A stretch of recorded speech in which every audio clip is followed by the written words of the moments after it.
question. One, we did come together with a couple of colleagues to visit inmates. What we found, and that's what took a much longer time than we had anticipated, there's many more people than we had even thought. Of course, a number of people who actually get remanded.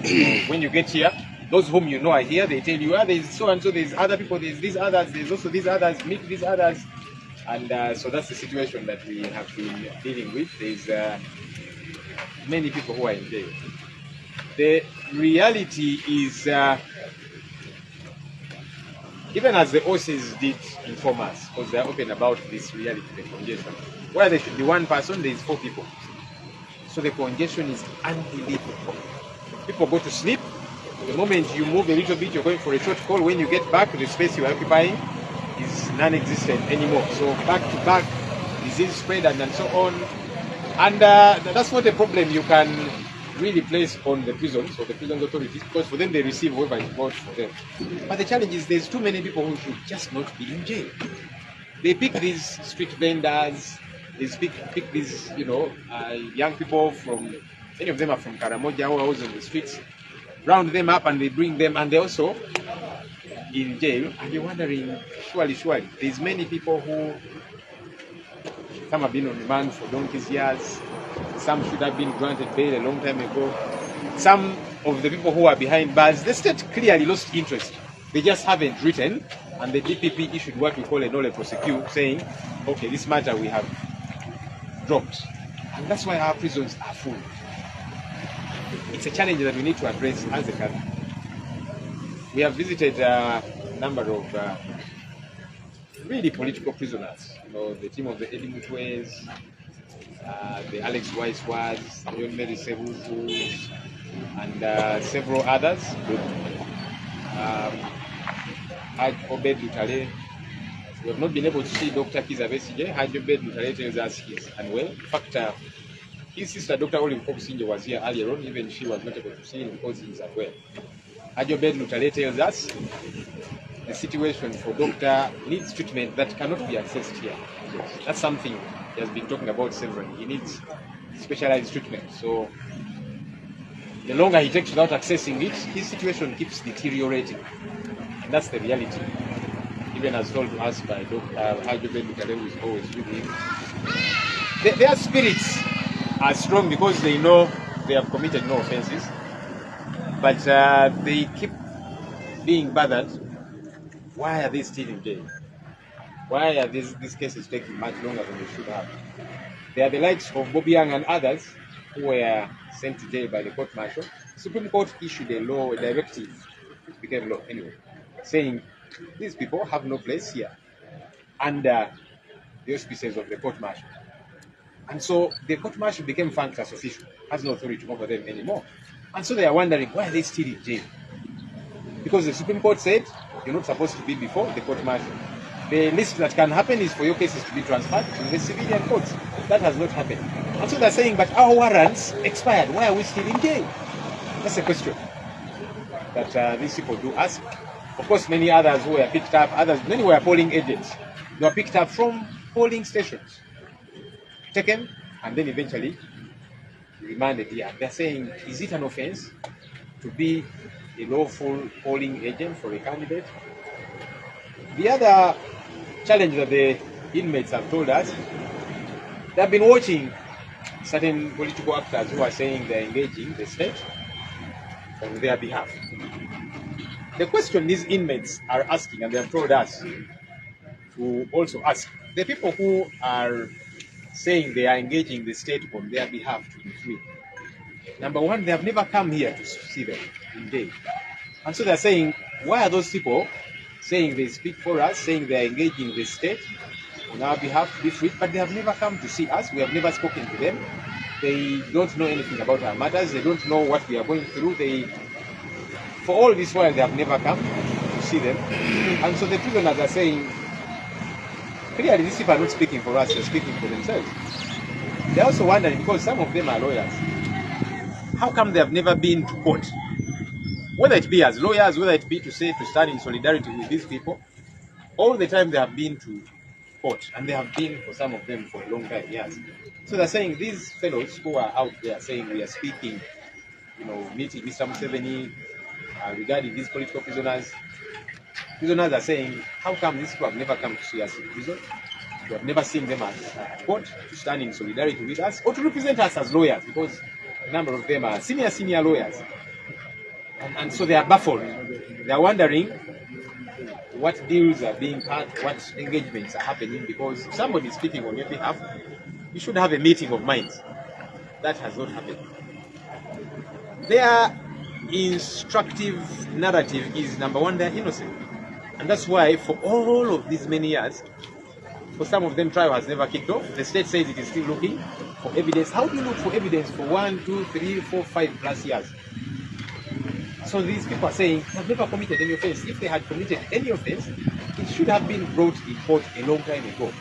That has never happened. They know that they are behind bars for political reasons. Their way of looking at political dialogue is, number one, it should be in the open. Number two, it should have all actors involved, and that it should be about our country, Uganda. Because the reason they are behind bars is because of our governance issues. That's why they are behind bars and others will drop. And so they are saying any dialogue, according to them, that would make sense is a dialogue about our country that should be in the open. A dialogue that should have guarantors. Yes, you have seen some of these, senior leaders world over. Some of them are former presidents, the likes of Olusegun, Obasanjo, His Excellency. Some would even say UN. Numerous guarantors that are out there that are available to guarantee that, okay, we are having a dialogue about our country, about the governance of our country, about the transition question of our country. The reason they are behind bars is because one man and one system has said they want to remain in power. Now it's been 40 years, and they're saying they will remain in power willy-nilly. That's why they will arrest polling agents. That's why they will get all these political actors and they lock them up. These are not criminals. No, otherwise evidence should have been produced. And so they're saying that kind of meaningful dialogue should be about our country. It should be in the open. It should have all stakeholders involved. And it should be about our country, governance of our country, transition. And so they are saying these fellows who are out there are posturing to be speaking on their behalf. Really, they are making deals on their own. This is what the prisoners are saying. And it hurts them that somebody is trying to benefit out of their plight. You go and you're pretending to be speaking on their behalf so that you get some money, because the number of these, as we have seen, they failed to make it through the election. We do here, they have got loans and so on. Some are looking for positions because now they didn't retain their MP positions, so they want to be appointed RDC and so on.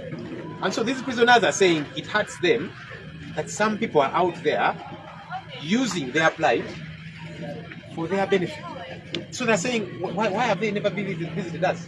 You've never seen them in court. Some are senior lawyers, they've never represented us. And that's what is bothering them. And so they're saying, yes, they do agree the reason they are behind the bars is a political question. It's not a legal question. And how does it get to be resolved politically? The kind of dialogue that they see is a meaningful one, a constructive one, that is in the open, that involves all stakeholders, that is about our country, the governance question of our country, transition question of our country, and that there should be guarantors. Guarantors. Because you see now, Honorable Robert Mao, not long ago, he had secret engagements with Mr. Museveni. And then he came out and told the public, no, this I was doing for you, it's not about me. It's about the country, it's about the transition question. But Mr. Museveni came out in the open and contradicted him and said, no, but Mao, you are lying. You and I have never discussed anything to do with governance and transition.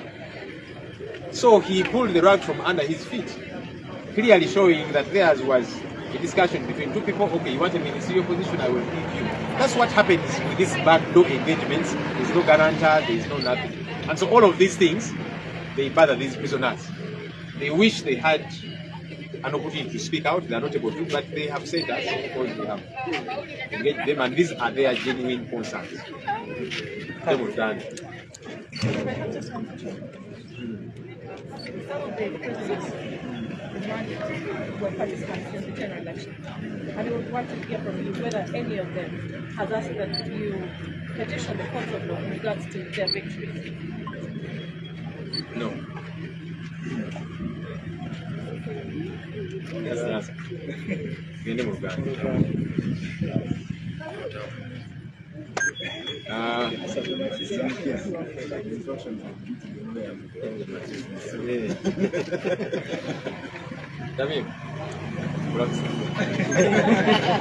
Luganda.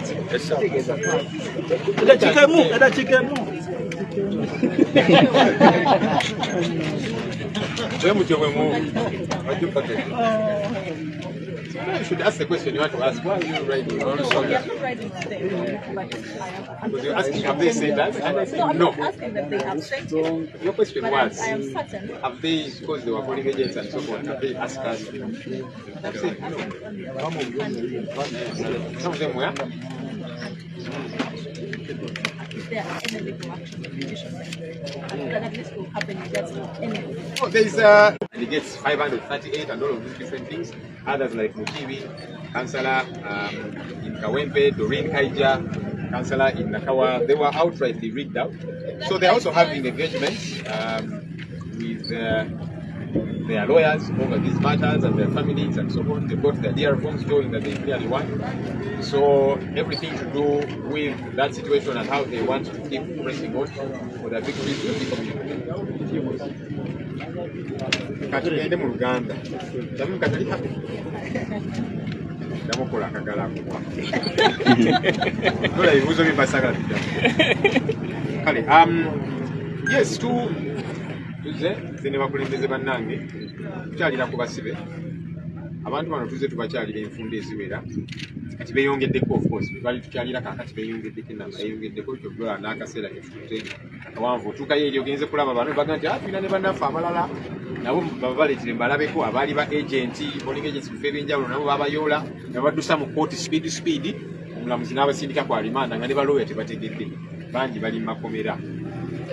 Bizibu bingi ebiri mu makomera era ne bakusi nabo balyogerako nti kyamazima omujjuzo mungi awalina okubeera omuntu omu kati bali bana basula kagongo eddwadde nesaasaana oli bw'avaawo nti mu kiro agenze emmanju agenda okubawo nga n'ekifugi kikyaliwo yabadde yeebase ebizibu bye tulina muno n'ebizibu ebyo bivaawa bibiira ddala mu judicial system yaffe. Tulina abantu bangi abatenda na kubeera mu makooti bagenda ne bayoola abasuubuzi bano baveenda ku nguudo bano abaana bambi abasabiriza abava e Karamojja bonna ne babayoola ne babaleeta eno mu makomera omujjuzo oguli eno. Waliwo abantu abatenda na kubeerayo baali badde baabawa bakaluka kooti bangi bali ku alimanda emyaka egiwerera ddala emisango gyabwe tegitandikanga obujulizi tebuleetebwanga kati amakomera ne gajjula. Si lwakuba ndi space ntono waliwo abagamba nti tuzimba amakomera amalala mangi ne bw'ozimba amakomera amalala mangi nga tosootinze kizibu ekyo nako gajja kujjula nti bannabyabufuzi ng'avuganya gavumenti eno bajja bayoola ba agent kati bali eno bajjudde abawakanya gavumenti bali eno bajjudde. Solution si kuzimba amakomera amalala kutereeza byabufuzi bya bukulembeze byaffe ng'eggwanga. Tulaba abantu bangi abali eyo ba Edmund of course Alex Waiswa ba John Sebuku Hajo Bedutale naye tumulabyeko tusobodde kulaba Dr. Kiza Besige in fact ne sister we Dr. Olive Kupsinye naye yazzeeko wano tasobodde mulaba kubanga badde era Hajo Bedutale atugambye nti ekyamazima Dr. Besige okutereera ddala si wano kukomera wano kukomera abagezaako ne bamujjanjawo mu ngeri gye bagezezaako naye yeetaaga specialized treatment etali wano kukomera ensonga bwe buzibu kwa Dr. Kiza Besige bwaliwo tukwogera asitwakulinga nnyo tali mu mbeera yeeyagaza. N'abasibe abalala nabo yes bagezaako okubawa obujjanjabi abamu babaleeta eno nga bamaze okubakubakuba naye ng'oba olaba akyalina obujjanjabi obw'amaanyi obusingako awo yeetaaga. Abasibe bano kosi beebuuza ebibuuzo bingi abamu ku bo kooti ensukkulumu yawe ensalayo nega nti abantu babulijjo tebalina kubeera nga kooti y'amagye bavunaanyizibwako era bateebwe ow'emisango gyabwe tutwalibwe mu kooti eza bulijjo tekikolebwanga. Kati abasibe abo beebuuza babutiyanga n'abalala waranti zaffe za expiring ezaawa tukyakola ki wano kubanga kooti y'amagye tetulinaako buvunaanyizibwa. N'abagamba nti yes, etteeka lyayisibwa, etteeka terivunaanyizibwa ku abaaliyo ng'etteeka terinayisibwa, kye tuyita retrospective application, tekikola ekyo. Kati beebuuza lwaki bakyali mu makomera, balina ebibuuzo bingi. Of course n'abalala abakwatibwa polling agency bagamba naye kati gwafuuka musango nti bobeera polling agent ne bajja ne babayoolera ku polling station ez'enjawulo bataddeeyo makomera ku lwaki omusango yali akuuma kalulu ka pulezidenti we Kyagulanyi Ssentamu Robert. Beebuuza ebibuuzo ebyo, lwaki akalulu kateekebwawo bwe kabanga okukeetabamu nga towagira gavumenti eriwo bubeera bumenyi bw'amateeka, lwaki bakategeka, lwaki bakateekawo? Beebuuza ebibuuzo ebyo bingi. N'ekirala abasibe bano kye batubuulidde era nabo nga beebuuza, bagamba bawulira eyo bazze babiraba kubanga nabo balina batera okulaba amawulire. Bagamba balaba bannabyabufuzi abamu ensangi zino abagamba nti bo bagenda ne basinkana Mwami Museveni bateesa ku nsonga ey'abasibe bateebwe. Abasibe bano beebuuza, abantu bano bagamba nti batulumirirwa nnyo nga tebajjangako wano okubalaba mu makomera n'okwogeramuko nabo kubagamba nti tubasaasira embeera gye tulimu, kino kyetugezaako okukola. Abasibe babiraba eri TV. Bagamba abamu ku bano aboogera ebintu bino basiniya looya batendeke, tebajjangako mu kkooti oba okubalabako oba okubawolereza. Naye baga nti abantu bano balaba kye baliko bo bagoba kyabwe. Abasibe bagamba bakuba tebalina mwaganya kwogera, naye bagambye nti bo kye balaba abantu bano baagala okukozesa obusibe bwabwe okuyisaawo ebyabwe. Baga abantu bano balaba bonna baagwa mu kalulu oba baagwa oba babbibwa, naye kale tebalangiddwa.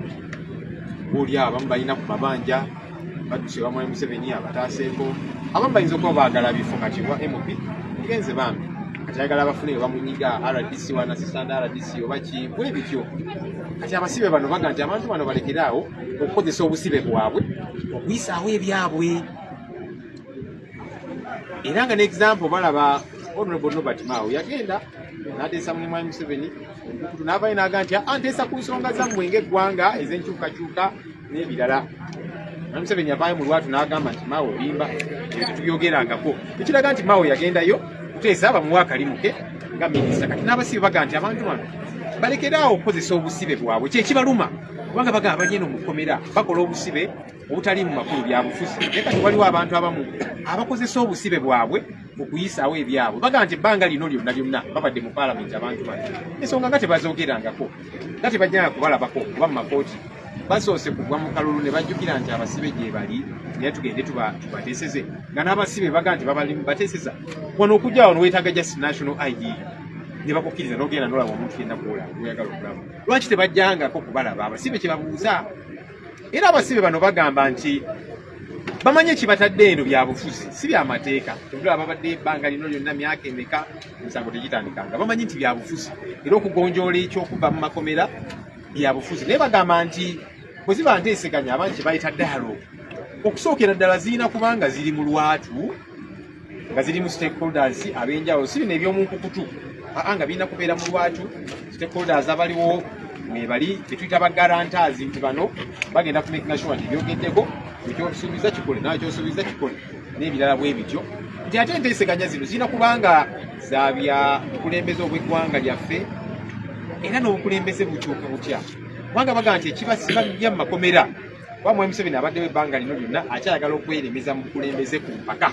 So abamuvuganya ajja basiba, polling agent baba abamuvuganya ajja bateekayo. Kati nga bagamba enteeseganya zirina kubeera ku nsonga ezo zonna n'obukulembeze bukyuka butya. Zeze enteeseganya bo ze balaba ng'ez'enkizo nga za mu lwatu, ba stakeholders abangi mwebali bannayuganda bagoberera, era ng'enteeseganya ezo zikwata ku ggwanga, zikwata ku bukulembeze, zikwata ku nkyukakyuka. Mwami Museveni ova otya mu bukulembeze? So si bino nti kakati wadde ebbanga lyo lyonna lyonna abakuvuganya bakuba bamu bafudde, abalala bali makomera n'ebirala bwe bityo. Otherwise kati bateesaganya mu kutu bajja kuvaayo era Mwami Museveni abeegaana ebyo tubyogeranga ku mwajja wano nembawo emirimu n'ebirala bwe bityo. So ensonga eno eruma abasibe era nga baga nti abantu bano balekerawo okukozesa obusibe bwabwe ennaku yaabwe okuyisaawo ebyabwe bwe baagala. Bagamba nti yes walina okubeerawo enteeseganya ku nsonga ez'eggwanga lyaffe nga bwe tuze tukyogera, naye nga ensonga za ggwanga zikwata ku obukulembeze bukyuka butya ate nga byonna biri mu lwatu ate nga waliwo ne bagarantazi so si bino ebyenkugutu ne mugenda eyo n'ebirala bwe bityo. Tebasobola kukkiriza musibe kusonyiwa musibe nga kasoose kukkiriza misango ziganyanga zikubadde oluzizibaamu okukaka abasibe okukkiriza emisango kyogiranga zezo zibeera bwekitikikibeera ekibuzo kyo kibuzo kyange kiri oza enteeseganya zino ziruubirwamu kukkiriza abasibe emisango ojjamu obuuza nze saanira okuteeseganya ekibuuzo kikyange ekibuzo kyange abasibe mubadde ssuubi ki akyala abasibe be basinze n'otuwa essuubi kyamazima kubanga ffe yes balaba embeera gye tulimu naye ate bo be batugumya bagumu yes bangi balina ebisago beetaaga obujjanjabi eyo naki naye bagamba nti tuli wano si kubanga tulina omusango gwe twazze tebali wano kubanga babba bakwata abakyalo oba balina ensonga yonna enkyamu gye baagula era batugamba nti ffe tuli bagumu kubanga tetulina musango era bamanyi nti bajja kuvaayo olunaku lujja kujja so be basinga n'otugumya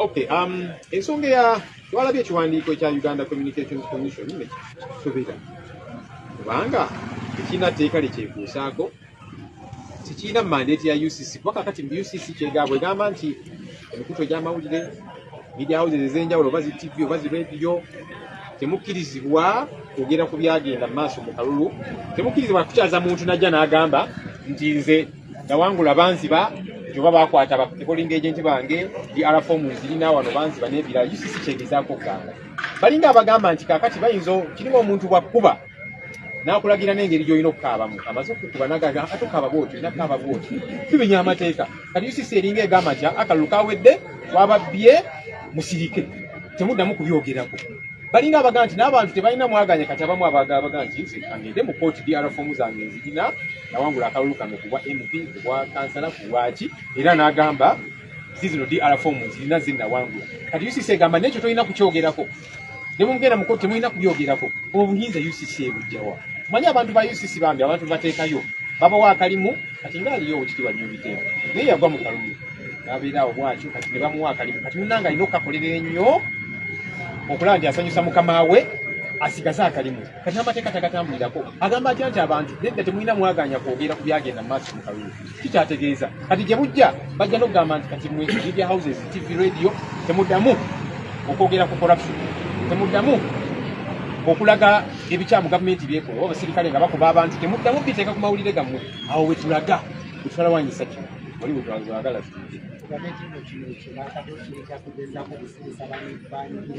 yes agezaako okugamba nti kakati mwe abanyigiriziddwa musirike ayongera kubanyigiriza ekyo tekikkirizibwa mu ssemateeka yaffe chapter 4 the bill of rights eyogera ku rights zetulina ez'enjawulo ezimu ku ezo nina omwaganya okwogera ekindi ku mutima mbise mu kalulu mukubya abantu bangi battiddwa kati bino nabyo tetugenda byogerako bangi basibiddwa abali ba polling agents DR form abakulembeze ab'enjawulo azirina nga yafuna obululu wano yafunawo obululu 3 wa NUP naye obululu bwe ne babuwa wa NRM kati ekyo tetayagala tukyogereko nedda okunyigirizibwa okwo tetugenda kukkiriza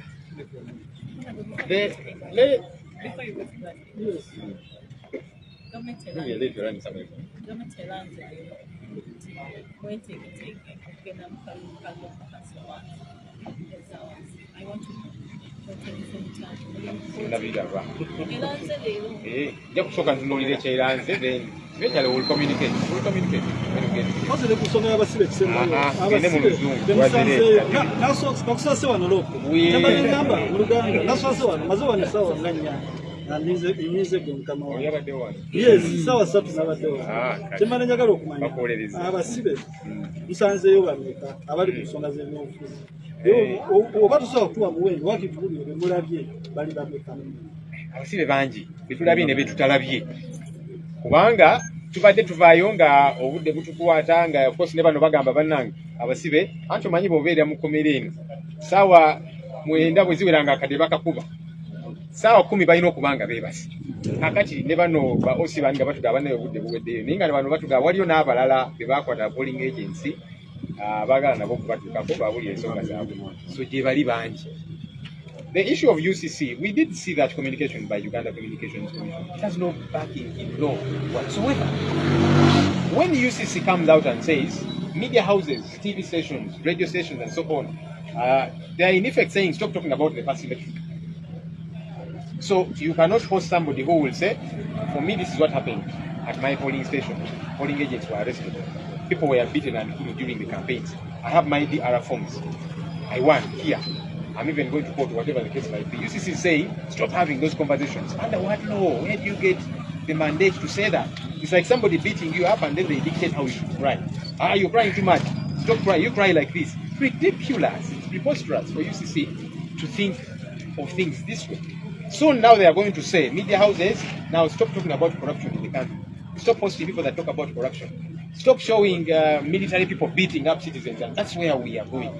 And we should not allow to get to that place. It is ridiculous. You see the challenge with some of these office holders. Now, Honorable Yomi Jengo, well, he still calls himself Honorable. I hear once an Honorable, you retain the title. When he lost the election, he was given a job. He should stop. I think now he keeps thinking, I've got to be subservient to Mr. Museveni. I need to keep this job because I lost an election a long time ago. That's how he perceives it.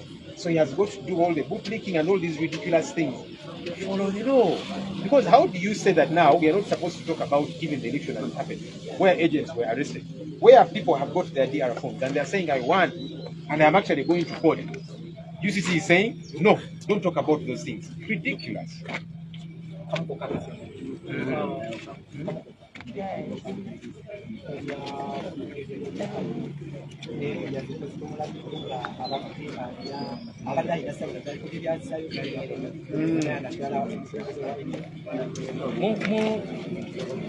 Mu bulamu buno obw'oku nsi Katonda atuyambe ffenna okubeera abeetoowaze kubanga leero obeera mu kifo eky'amaanyi ennyo owanula ebikankana tugaana abantu tujja batta n'ebirala naye enkomerero ffenna y'emu.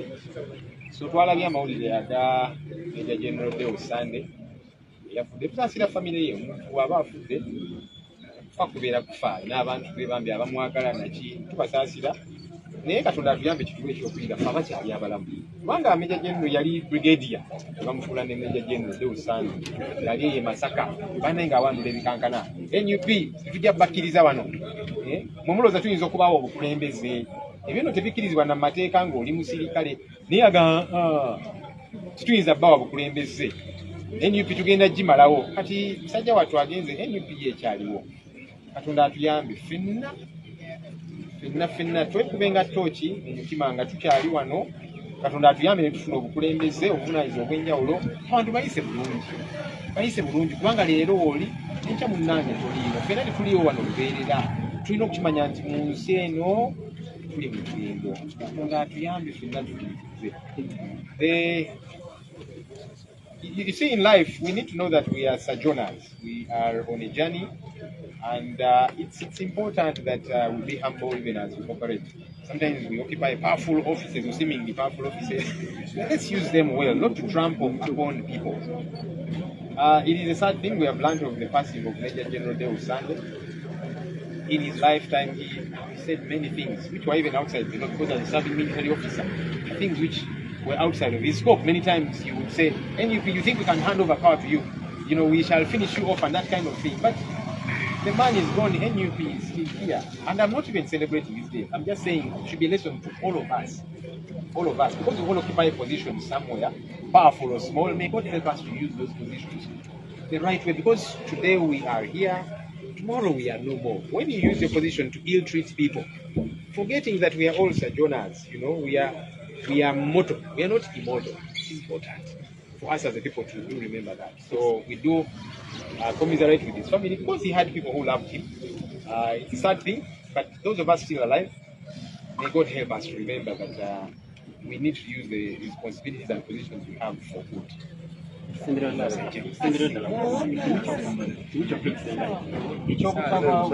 Ekyobutabawo bwa party president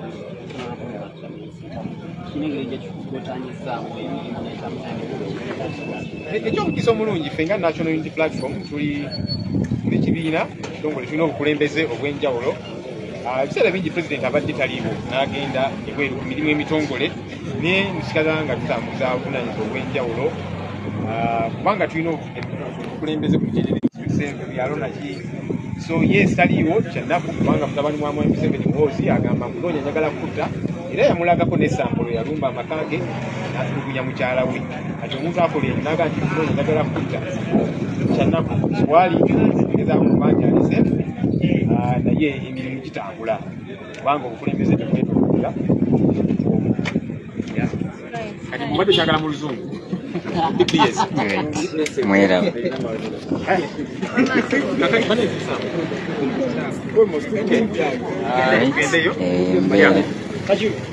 Tugenda w'abakyala ku women prison eyo embeera.